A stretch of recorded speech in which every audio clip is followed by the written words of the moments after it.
주영석 기자의 뉴스 속으로. 뉴스 속으로는 예방과 치료의학도 최고, 리퍼도 최고, 시니어 어르신들에게 서울 메디칼 그룹이 최고, 서울 메디칼 그룹 제공입니다. LA 지역에 수십 년 만에 가장 강력했던 겨울 폭풍이 지난 주말에 몰아치면서 금요일과 토요일 이틀 동안 엄청난 양의 비와 눈이 내렸고, 또 강력한 바람이 불어와 나무와 전신주 등이 쓰러지면서 대규모 정전 사태가 일어났습니다. LADWP가 주말 내내 복구 작업을 벌였지만은 워낙 정전 사태가 동시다발적이어서 일부 지역에서는 며칠 동안 전력이 공급되지 않고 있는 상황이 이어지고 있습니다.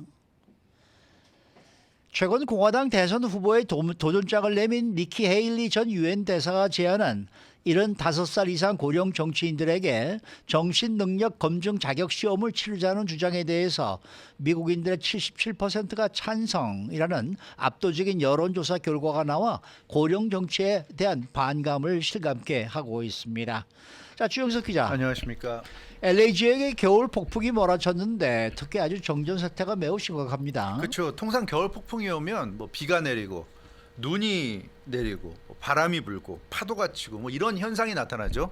근데 그런 현상에 의한 결과가 뭐 홍수라든가 산사태, 진흙사태, 정전사태, 뭐 싱크홀, 도로 폐쇄, 교통사고 이런 식으로 나타나게 됩니다.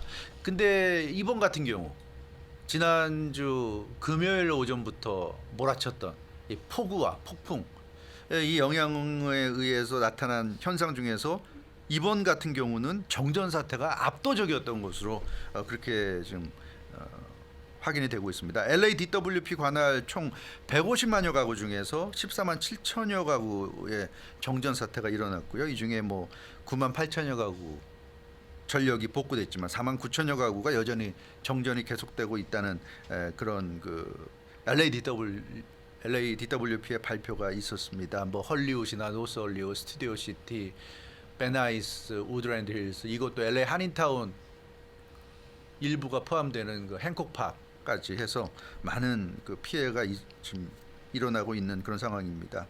그러니까 복구 작업이 필요한 곳이 지금 1000여 곳이 넘는 것으로 이렇게 나타나고 있고요. 어제 일요일 현재 256개가 복구됐다고 LAWP가 발표했습니다. 근데 700개가 넘는 곳은 아직 복구 작업 시작도 못했다고 그랬는데, 그리고 나서 시간이 지났기 때문에 아마 상당히 좀 더 진전은 됐을 것으로 보이지만 여전히 수백여 곳에 정전 사태가 지금 계속 진행되고 있다, 이렇게 봐야 될 겁니다. 그러니까 생각해 보세요. 여기 그 금요일 오전부터 비가 본격적으로 내렸잖아요. 네. 그리고 아마 금요일 중에 정전 사태가 시작이 됐을 거예요. 그러면 금요일, 토요일, 일요일, 오늘 월요일까지 지금 4일째 정전이 이어지고 있는 건데, 이건 정말 당해보지 않은 사람은 참 실감하기 어려울 것 같아요. 그 고통이라는 건 정말 대단합니다. 특히 LA 한인타운 인근 행콕파크 지역이 60시간 이상 정전이 돼서 한인들도 그렇고 그 주민들도 큰 불편을 겪었습니다. 그러면 왜 이렇게 정전 사태가 심각하게 일어난 걸까요? 네, 겨울 폭풍 특징이 강력한 바람을 동반한 그 폭우와 폭설이 내리는 것에서 찾을 수가 있겠는데요. 네. 강풍의 위력이 거셌기 때문에 고목이 뿌리채 뽑혀 나갔을 정도입니다. 라디오 코리아에도 보도를 해드렸지만 사진이 올라와 있지만 네. 정말 그 엄청난 고목이 그냥 뭐 부러진 것도 아니라 완전히 뿌리가 뽑혀가지고 이렇게 대자로 이렇게 누워 있는 그런 모습을 볼 수 있었는데, 그만큼 바람의 위력이 참 대단했다, 이렇게 볼 수 있겠고, 전신주도 그래서 강풍 때문에 쓰러지는 경우가 많이 발생했고요. 전신주가 쓰러지면 당연히 정전이 일어나고요. 또 전신주는 그대로 있는데 옆에 있는 이런 가로수, 대형 나무들이 바람 때문에 쓰러지면서 전신주를 덮친다거나, 그래서 전신주가 또 작동을 못하는 이런 경우가 많이 발생하면서 이번에 정전 사태가 일어났습니다. 네. 근데 만약 머릿속 생각만으로는 바람이 세게 불어봐야 바람일 텐데 이게 며칠씩이나 이렇게 이어지는 정전 사태를 불러올 수 있을까?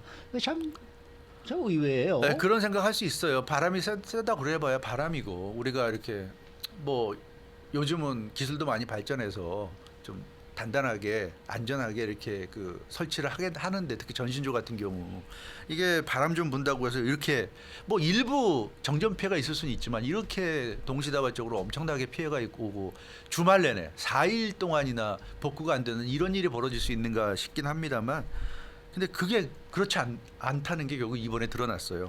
그만큼 강풍이 대단했다. 이번에 LA를 덮친 이 강풍의 위력은 상상을 초월했을 정도입니다. 수백 년이 된 듯한 거대한 가로수가 그냥 쓰러지는 정도가 아니라 뿌리가 많이 뽑혀가지고 쓰러질 정도였고 행콕파악 같은 경우 이번에 가장 크게 피해를 입은 행콕파악에서도 고목이 완전히 이제 대자로 쓰러져서 도로를 완전히 막아서 차량이 지나갈 수 없을 정도로 블락을 시키는 경우도 볼 수가 있었습니다. 그 아마 많은 한인분들이 경험했을 텐데 금요일 저녁부터 이제 금요일 날 이제 아침부터 비가 내렸고 금요일 이제 저녁부터 정전 사태가 벌어지고 그래서 아마 다들 일찍 잠자리에 들으셨을 텐데 그때 잠을 못 이루신 분들이 굉장히 많다는 그런 제보를 받았습니다. 워낙에 바람 소리가 커가지고 잠을 자려고 이제 다 뭐 끄고 조용한 고요한 상황이니까 더 밖에서 들리는 창문을 다 닫아놨지만 창문을 막 때리는 이 바람 소리, 빗소리이기 때문에 잠을 이룰 수 없었다는 그런 한인분들이 굉장히 많았어요. 그러니까 그만큼 강풍의 위력이 대단했다고 볼 수가 있을 것 같습니다. 또 휴고 소토 마르티네즈 LA 13지구 시의원이죠. 이 휴고 소토 마르티네즈 시의원이 행콕파악을 관할하는 시의원입니다. 트위터 등을 이 SNS를 통해서 소식을 전했는데요. LA DWP에 문의한 결과 이번 강풍 위력이 어느 정도였냐면 규모 6.0의 얼스퀘이크 지진 정도의 위력이었다고 합니다. 규모 그래요. 6.0의 지진이면 굉장히 센 지진이잖아요. 지진이죠. 네. 그러니까 이게 이번에 그 LA를 덮친 이 겨울폭풍, 이 강풍의 위력이 규모 6에 달하는 지진 정도 레벨이었다. 그러니까 왜 이렇게 동시다발적으로 정전 사태가 일어났는지 조금은 우리가 이해할 수 있을 것 같고요. 그래서 이 어제 일요일 날 소토 마르티네즈 시의원이 글을 올리면서 많은 행콕파악 주민들이 사흘째 전력 공급을 받지 못해서 힘든 상황인 것 알고 있다. 조금만 버텨달라. LA DWP도 쉬지 않고 밤샘 복구 작업 중이다. 뭐 이런 글을 올리기도 했습니다. 네. 게다가 이번에 LADWP가 전신주를 교체하는 작업도 함께 한다고 합니다. 예, 그것 때문에도 시간이 지금 많이 예. 걸린 것으로 좀 나타나고 있는데요. 행콕파악 지역 정전 사태가 이번에 장기화된 이유로 4일씩이나 걸린 이유가 또 있다는 거죠. 그러니까 전신주가 파괴된 것뿐만 아니라 그거를 복구하는 과정에서 낙후된 전신주를 새 전신주로 교체하는 작업을 병행했다고 합니다. 그러니까 기존의 전신주를 그냥 연결만 시키면 더 빨리 할 수도 있는데 이게 너무 이제 오래돼 가지고 좋지 않으니까 이번 기회에 이걸 바꾸자. 그래서 새 전신주를 박으면서 하다 보니까 그만큼 지체가 되고 시간이 오래 걸렸다고 합니다. 그만큼 전신주가 낡고 오래돼서 상태가 안 좋았다고 그래요. 그래서 작은 충격에도 이게 쉽사리 망가질 수 있는 그런 상태였다고 합니다. 네, 그러다 보니까 전력 복구에 지금 시간이 많이 걸리고 있는 것으로 나타나고 있는데요. 대신에 이번에 전신주가 새롭게 교체된 이제 지역은 이제 웬만한 폭풍우가 오더라도 견딜 수 있는 그런 상황. 그래서 또 오늘부터 좀 비가 내리잖아요. 그래도 좀 괜찮지 않을까 그렇게 좀 기대를 해볼 수 있을 것 같습니다. 이번에 행콕파악 주민들이 좀 많이 힘들었고 많이 힘들었어요. 전기가 나가면 삶 전체가 굉장히 불편해진다는 걸 큰 뼈저리게, 문제인데 이번에 행콕파악 주민들이 그런 제보가 많이 들어왔습니다. 예. 조명이 나가면 그러니까 전기가 나가면 보통 이제 불이 꺼지고 TV를 못 보고 이런 정도 생각을 하는데 그 정도가 끝이 아니죠. 물론 인터넷도 안 들어오고요.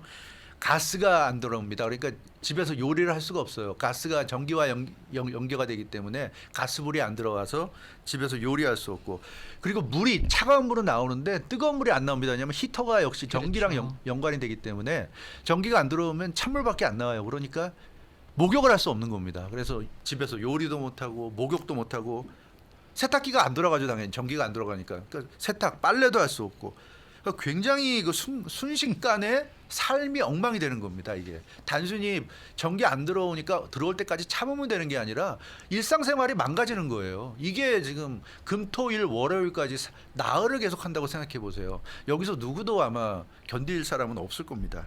더군다나 엘리베이터 작동 안 하죠. 그러니까 단독주택은 모르겠는데 콘도나 아파트에 거주하는 분들은 내려갔다 올라갔다 전부 다 계단을 이용해야 됩니다. 근데 그래서 장도 못 번다 그래요. 장도. 왜냐하면 무거운 걸 들고 계단을 오를 수가 없기 때문에 장을 볼 수가 없다 그럽니다. 네, 그렇고 실제로 그 아마존 배달품이 요즘 자주 매일같이 오잖아요. 매일같이 오죠. 근데 아마존 배달품이 온 걸 알면서도 가지고 집에 갖고 가지 못한대요. 왜냐면 무거워서. 그러니까 가벼운 거 갖고 가지만 아마존 배달품 중에 큰 박스에 무거운 게 오면 엘리베이터를 염두에 두고 주문한 건데 엘리베이터가 작동을 안 하니까 몇 날 며칠을 그냥 자기 건데도 어떻게 할 수 없으니까 그냥 방치하고 그러다 보니까 아마존 배달 온 게 막 박스가 뜯겨져 나가 있고 이런 경우가 있어요. 이게 참 안타까운 경우인데 본인 거 알면서도 무거워서 계단으로 들고 올라갈 수가 없어서 그냥 놔뒀더니만 누가 찢어버리고 막 이러는 경우가 생겨난다고 하고요.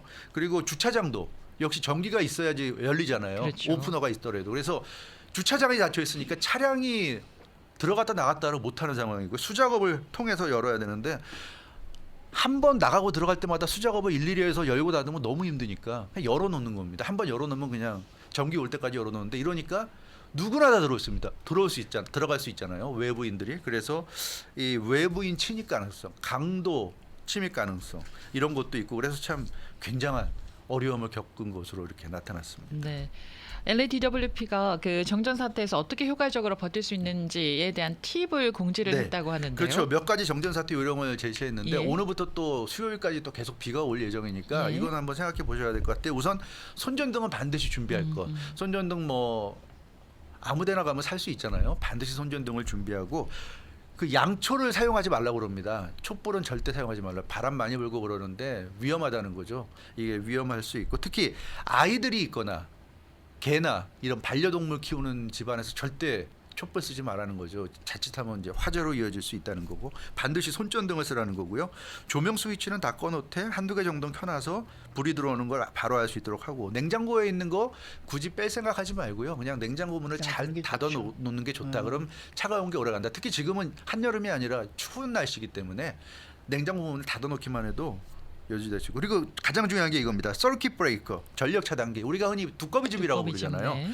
두꺼비집을 리셋하라는 겁니다. 전력 공급이 재개된 후에 리셋을 하라. 이게 LADWP의 권고 사항인데 전력이 돌아오고 나서 자동으로 불이 잘 들어오고 아무 문제가 없으면 굳이 뭐 안 봐도 되겠지만 전력이 돌아왔는데도 뭔가 작동이 잘 안 되는 경우가 있어요. 아니면 한두 곳이 작동이 안 되는 경우가 있어요. 그게 두꺼비집이 아예 안 돌아왔거나 또는 일부가 안 돌아온 그런 경우가 있을 수 있습니다. 그래서 다른 집은 멀쩡한데 우리 집만 불이 안 들어왔다. 그럴 땐 반드시 두꺼비 집을 확인해서 리셋을 해주라는 얘기고요.